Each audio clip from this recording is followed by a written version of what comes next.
Tenemos el siguiente problema sobre modulación FM. La señal M de T, modulante, de la figura 1, esta señal de acá, modula en frecuencia a una portadora pura de frecuencia FC y amplitud A sub C, una portadora común y corriente. Las amplitudes A, B y C de la modulante y los instantes T1, T2 y T3 son conocidos y guardan las siguientes proporciones. Aquí hay ciertas relaciones que vamos a tener que consultar más adelante durante la solución. Considera además que la sensibilidad de frecuencia vale 1, eso hace la matemática, la aritmética un poquito más fácil. Parte A. Determine el desfase entre la señal modulada, vale decir, la señal FM modulada en el instante T3 con respecto a una portadora no modulada, vale decir, ¿qué hubiera pasado si es que dejamos andar la portadora sin modulación, en forma libre y de frecuencia constante? ¿Cuánto es el desfase que presenta la señal modulada en T3? Parte B, bosqueje la señal FM, que resulta de modularla con M de T, anotando el gráfico claramente para facilitar su interpretación. Incluya tiempos T menor que 0 y T mayor que T3. Vale decir, queremos ver la señal modulada acá, acá, acá, acá y acá. Necesitamos graficar 5 tramos. Y finalmente, parte C, determine el ancho de banda de la señal modulada en frecuencia si el valor A tiene 1 volt y T1 vale 3 milisegundos. Y aquí hay una indicación, la señal modulante puede ser vista como una secuencia de pulsos rectangulares. Considere su ancho de banda dado por 2 lóbulos laterales del peor caso. Entonces aquí esta indicación vamos a tener que interpretarla llegado el momento. Vamos entonces con la parte A. Determina el desfase entre la señal modulada con respecto a una portadora no modulada en el instante T igual T3. Bien. Para ello, parte A, lo primero que hay que hacer es escribir la modulación. Modulación FM es S de T igual AC por el coseno de 2pi FCT más 2pi KF. Esta es la expresión completamente general, integral de 0 a t, de m de tau, y aquí esta es la fase que interesa, porque si se fijan, lo que se pide es el desfase entre la señal modulada, vale decir, el desfase este, y una portadora no modulada, vale decir, una señal coseno que solamente tiene la portadora y no tiene ninguna fase. Entonces, este término aquí es este es el término de interés. ¿Sí? Y lo vamos a definir phi de t, y lo que nos interesa es conocer phi de t en el instante T3. Ahora, si graficamos phi de t,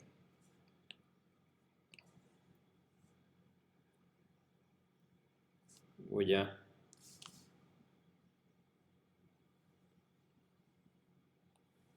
hacer 2 gráficos en el tiempo. En el primero de ellos voy a recrear esto de acá. Vale decir,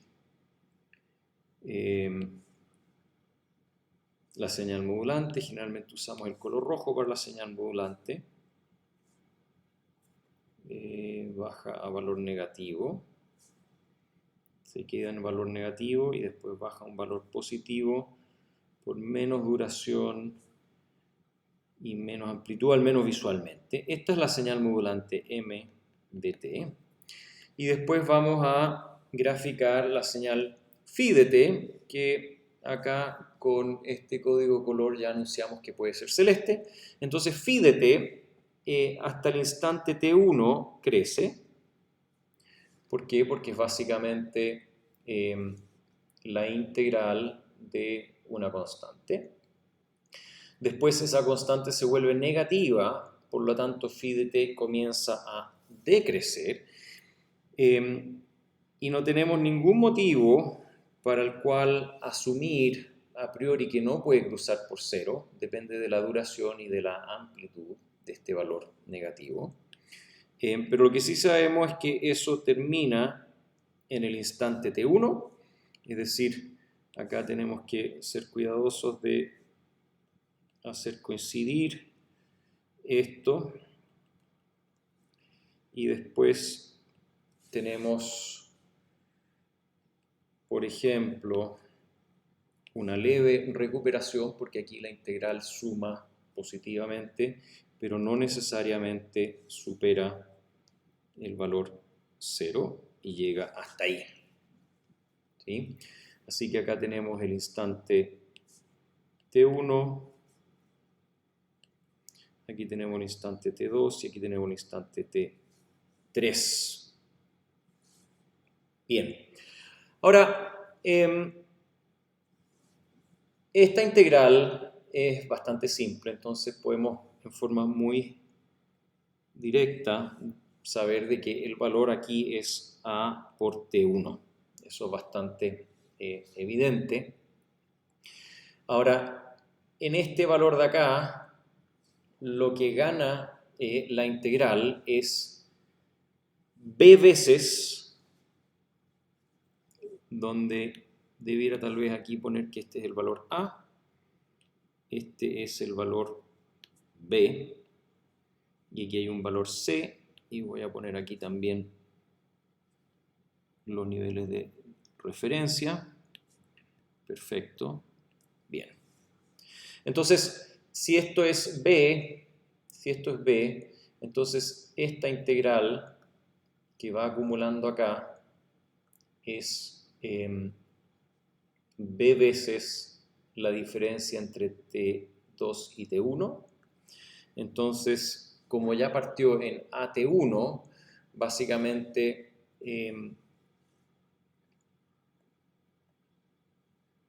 tenemos que este valor de acá, de esta cúspide, es igual a t1 más b t2 menos t1. Estamos asumiendo que b lleva internamente el signo de este nivel, que gráficamente aquí es negativo, pero podría ser positivo, ¿no es cierto? Y por supuesto, voy a hacer un poquito de espacio aquí, voy a sacar este t1 y lo voy a poner acá. Y de esa forma puedo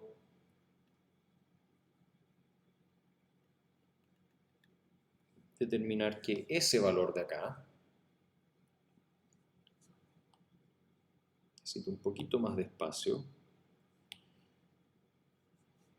ahí sí, ese valor y ese valor, ahí sí. Ese tercer valor final es lo que ya se tenía, vale decir todo esto de acá, más lo que se integró acá. Entonces, a t1 más b t2 menos t1 más c de t3 menos t2. t3 menos t2.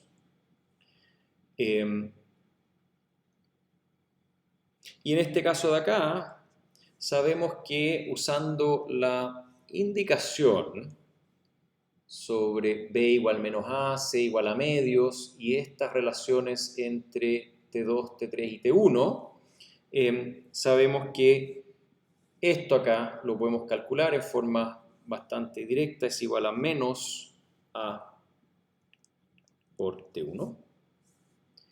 Y esto acá lo podemos calcular y resulta esto es igual a menos A medios por T1.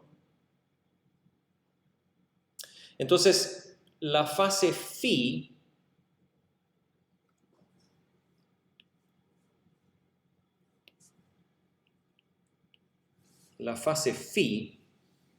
es igual a,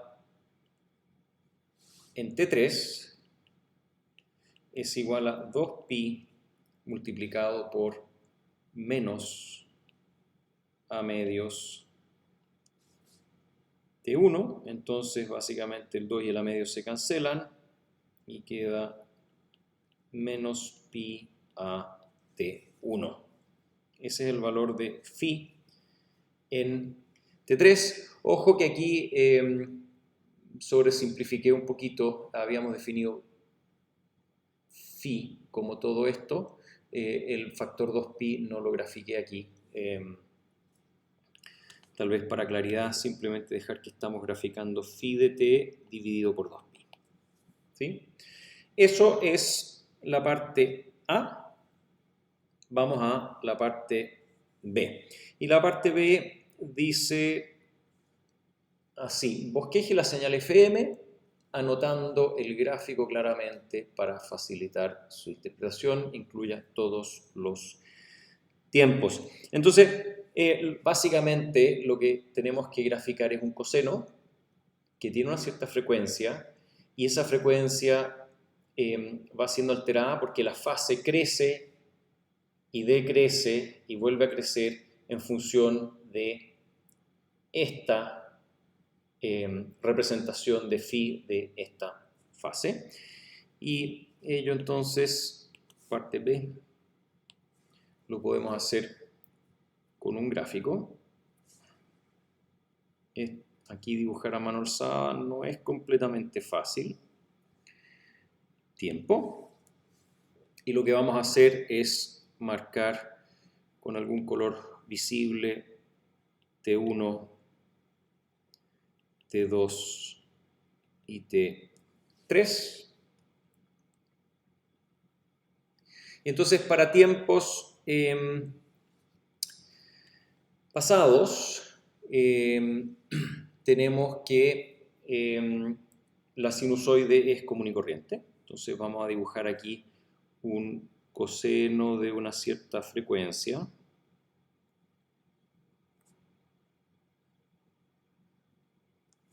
Y vamos a poner aquí portadora pura de frecuencia Fc. ¿Sí? Después llega una fase en la cual phi crece linealmente. Entonces, phi crece linealmente significa que phi es una función k por el tiempo.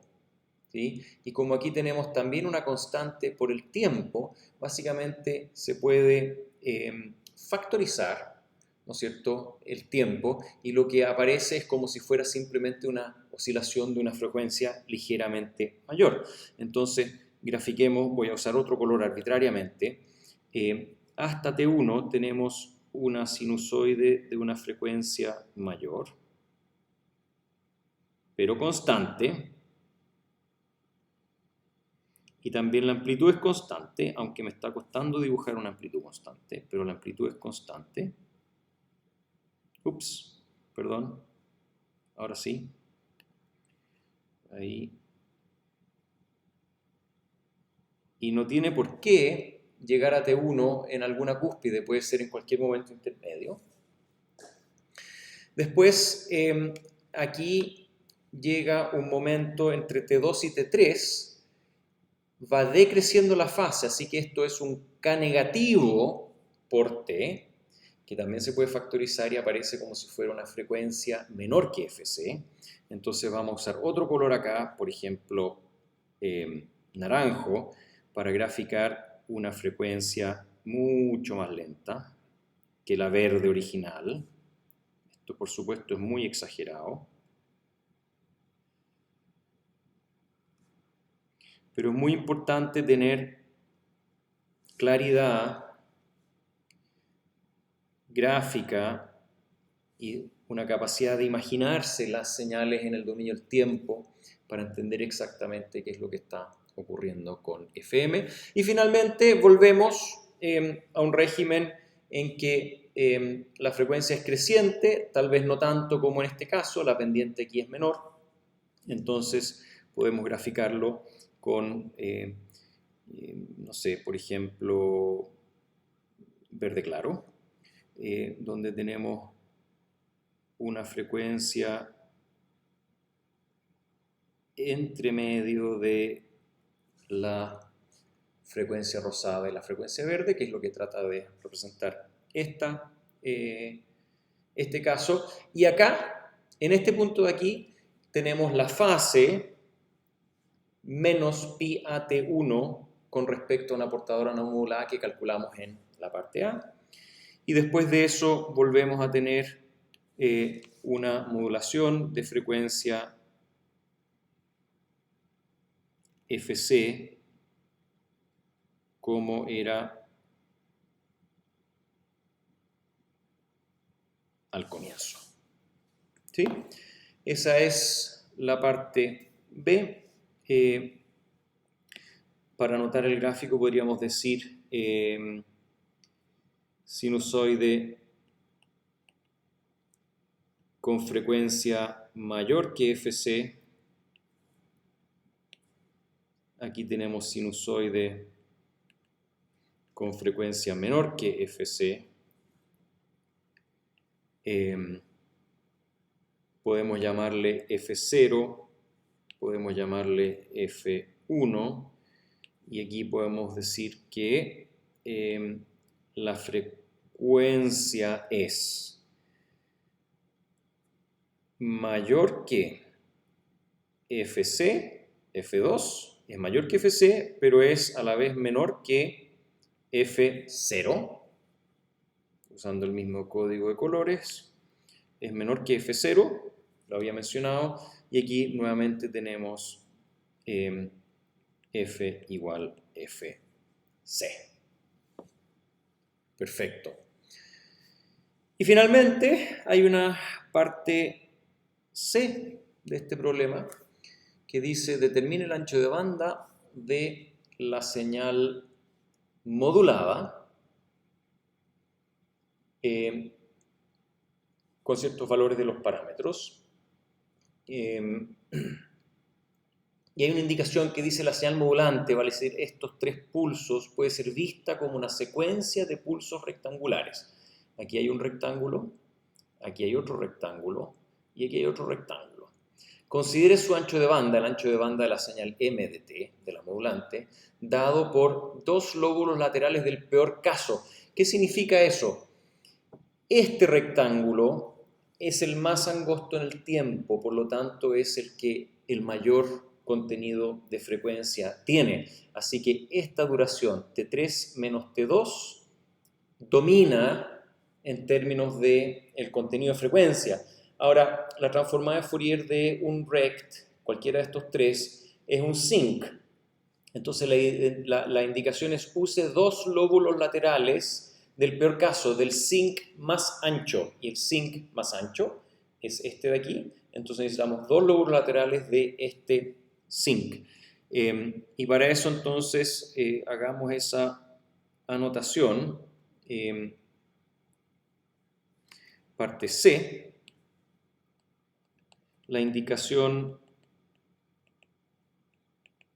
sugiere considerar dos lóbulos laterales del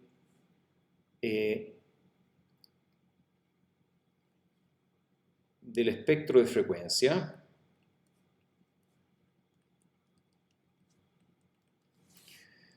de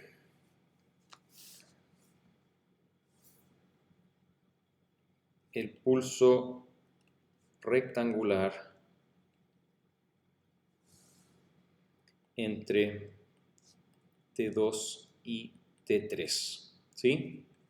Es el más angosto es el de mayor ancho de banda. Es el de mayor ancho de banda.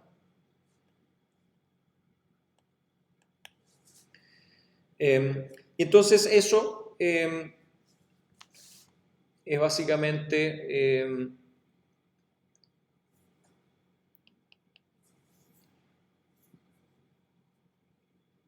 considerar que el ancho de banda de la señal modulante, ancho de banda de m de t es aproximadamente 3, porque son 2 lóbulos laterales más la mitad del lóbulo central, dividido por T1. T1 debido a que se está diciendo que T3 es 4T1 y T2 es 3T1, así que T2 menos T3 es T1. Esto lo podemos comentar aquí. Aquí. A ver, tal vez mejor así. 3 dividido en T3 menos T2 es igual a 3 dividido en T1. Ahí sí. Así, resulta que el índice de desviación es igual a delta F, la desviación de frecuencia dividido por el ancho de banda de la señal modulante, es igual a KF por la amplitud máxima de la señal, que es A, dividido por el ancho de banda W. KF es igual a 1, entonces tenemos a T1 tercios. Luego, el ancho de banda es igual a 2 delta F por 1 más 1 partido por el índice de desviación, es igual a 2 veces A por 1 más 3 dividido por A T1, y si es que lo reemplazamos con los valores que se nos indicó, es igual a 2 veces por 1 más 3 dividido por 3 por 10 elevado a menos 3 es igual a 2 kHz. Y con eso queda resuelto este problema.